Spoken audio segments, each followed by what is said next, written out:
Have you ever had a conversation with someone where his or her responses didn't really align with what you're saying? I'm sure you're familiar. Someone asks you a question, maybe, "How was your weekend?" And you begin to tell them, but they're looking at their phone, saying, "Yeah, awesome, cool." They're totally sucked into their phone and didn't give you their attention. I'm totally guilty of this.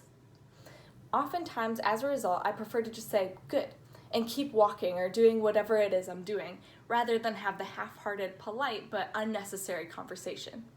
Our phones are pretty magnificent distractions. Now, what about this scenario? You're walking past someone at school, church, work, you smile and say, "Hi, how's it going?" And they come to a full stop in front of you and say, "Good, how are you doing?" You've been here, right? The person you just greeted is anticipating a response from you that will last longer than half a second, and so they have paused where they're going in order to wait for your reply. See, in the first scenario, we have someone attempting to cultivate a relationship. In the second, it's actually happening. What was the problem? Your phone.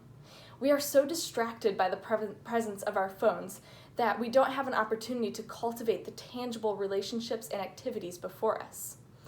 See, we're used to a lifestyle where everything you need pretty much comes on demand. Where does that person work? Check Facebook. What did they do this weekend? Look at Instagram. What do I have to bring home from the store? Check my reminders. I need to fill 10 minutes of time in between tasks. Scroll through all your social media apps. Generally speaking, there isn't an opportunity in the course of a regular day to really stretch our minds and learn about someone or have a moment alone with our thoughts. Everything is just a few taps away. We are an ever-growing group of individuals with an ever-diminishing attention span. Do you want that? I certainly don't.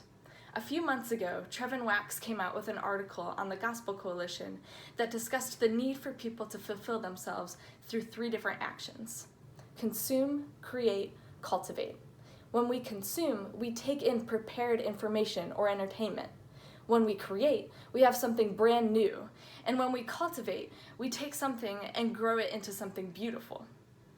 The problem I described is one that comes from a constant habit of consuming. We don't cultivate relationships, interests, knowledge, skills, and we do even less to create these things. What kind of fulfillment will you really have if you constantly take in what you need but never produce something from your work or from your head and your heart? To me, that's a pretty real and scary reality in our culture. So here's what I want to suggest we do.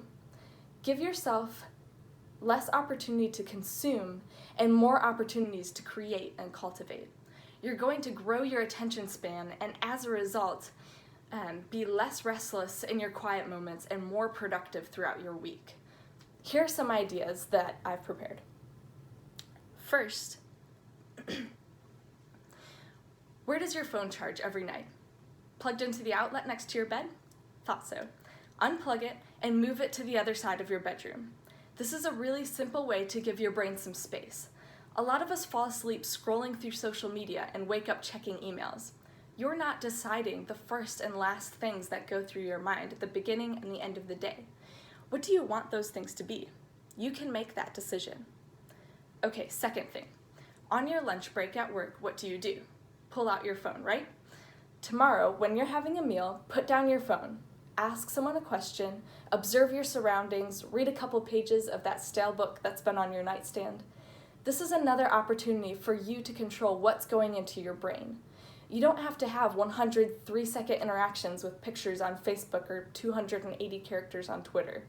You can cultivate a relationship with a coworker, expand your attention span by thinking rather than consuming, or create a memory in a book.